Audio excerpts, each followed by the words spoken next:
Ya esta es la última sección y obviamente va a ser una gran bendición poder llegar a la conclusión con ustedes con uno de los temas más apasionantes que les voy a presentar. No sin antes recordarles a los que han conseguido materiales, muchas gracias. Al final les voy a comentar algo interesante que viene por ahí, pero también decirles que hay un libro que es este que dice número 5.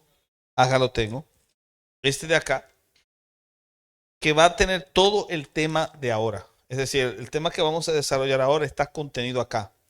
De hecho, si usted no lo tiene y lo puede conseguir, incluso puede abrirlo y va a encontrar mucha de la información que aquí vamos a desarrollar. Aparte de que también tiene ejercicios para ayudarles a ustedes a poder profundizar mejor en este tema sobre apologética, defensa de nuestra fe. Así que les animamos que lo puedan conseguir y al final de esta conferencia puedan acercarse otra vez al mostrador para poder encontrar tanto este libro como otros más. El libro del teólogo responde también tiene una sección de apologética y de interacción con personas que tenían preguntas y dudas de su fe, cómo usted les responde. Después voy a hablar un poquito más de eso cuando lleguemos al final, así que traten de conseguirlo y va a ser de mucha bendición para ustedes. Me hacen una pregunta y voy a responder esta pregunta, sirve como un cierre para el tema de consejería familiar. Una persona no quería comunicar este dato, pero es una pregunta muy buena, muy personal y muy buena. Así que vamos a responderla para bendición de todos. Si tengo un sobrino homosexual que está invitando a mi hijo a salir y le presenta amigos, amigas, etcétera, ¿cómo abordo eso? Muy buena pregunta. Y es interesante porque es una pregunta que sorprendentemente, cambiando los actores, se hace mucho. De hecho, estuvo en una iglesia acá en Perú muy reconocida.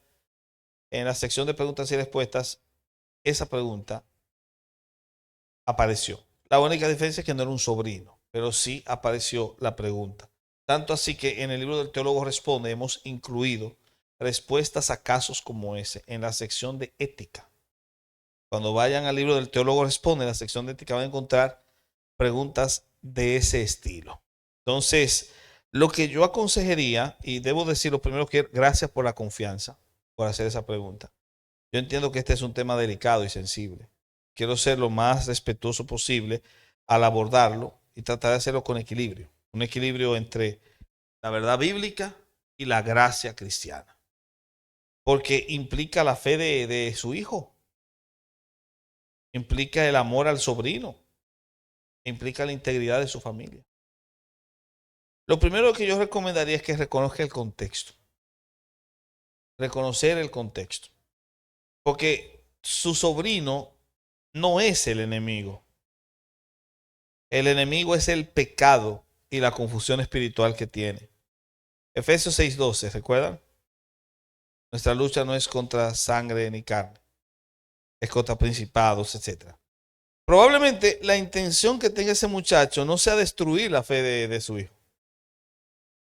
Tal vez sea un sobrino que quiere mucho a su primo, eso. Quizás su intención no es destruir la fe de su hijo, pero sí puede estar normalizando un estilo de vida contrario a la enseñanza bíblica. Su hijo es cristiano.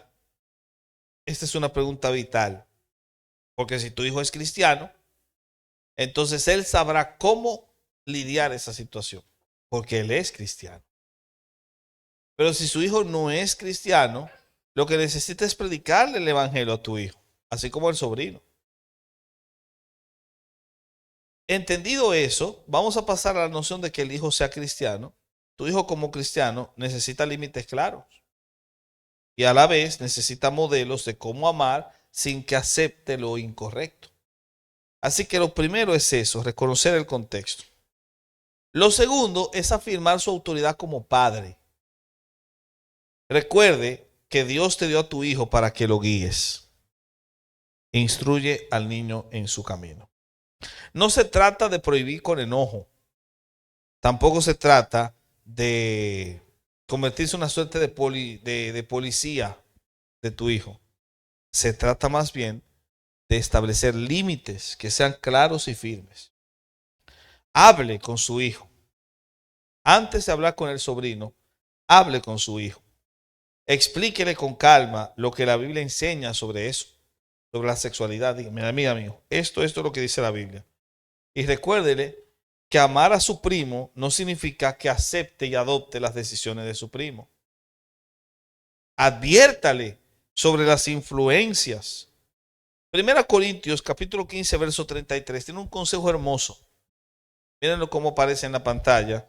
Es un consejo que yo creo que ustedes deben recordar siempre y es como lo que yo le diría si estuviese en un caso como ese a ese joven, a ese muchacho. Le diría, las malas conversaciones corrompen las buenas costumbres. Así que primero, el contexto y segundo, autoridad como papá. Lo tercero es que hable con su sobrino con amor y respeto. Hable con él. No lo confronte con enojo, ni tampoco lo haga con rechazo. Recuerde que él también necesita el evangelio. Lo que tiene que hacer es ser claro, sea claro.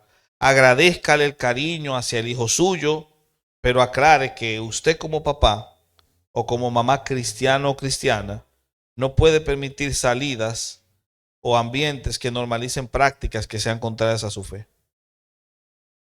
Marque la diferencia entre amarlo a él y aceptar su estilo de vida.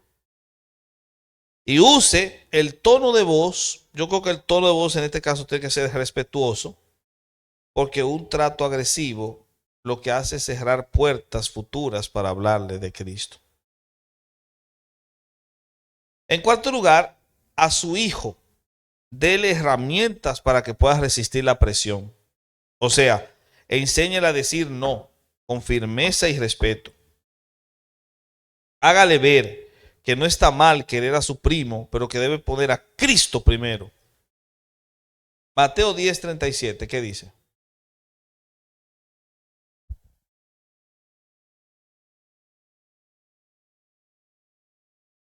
El que ama a padre o madre más que a mí, no es digno de mí. El que ama a hijo o hija más que a mí, no es digno de mí. El que ame más a su primo que a Cristo, no es digno de Cristo. Enséñele a decirlo con firmeza y que Cristo va primero. Y luego anímelo a tener amistades cristianas sólidas para que él no esté dependiendo de la aceptación de su primo y del círculo del primo. Finalmente, yo recomendaría dos cosas finales. En primer lugar, que refuerce la vida espiritual en su hogar. Esto es muy importante. Oren juntos. Específicamente oren por el primo y por sus amistades. Mira, mijo, tenemos que orar por tu primo. Oren. Lean también pasajes de la Biblia que fortalezcan la identidad cristiana de su hijo. Le voy a dar dos pasajes, anótenlo. Primera Pedro 2:9 es un pasaje muy bueno que pueden estudiar juntos. Y el segundo es Gálatas 2:20, que es hermosísimo. Porque dice, este es Gálatas 2:20, con Cristo estoy juntamente crucificado. Ya no vivo yo, mas vive Cristo en mí. Y lo que ahora vivo en la carne, lo vivo en la fe del Hijo de Dios, el cual me amó y se entregó a sí mismo por mí.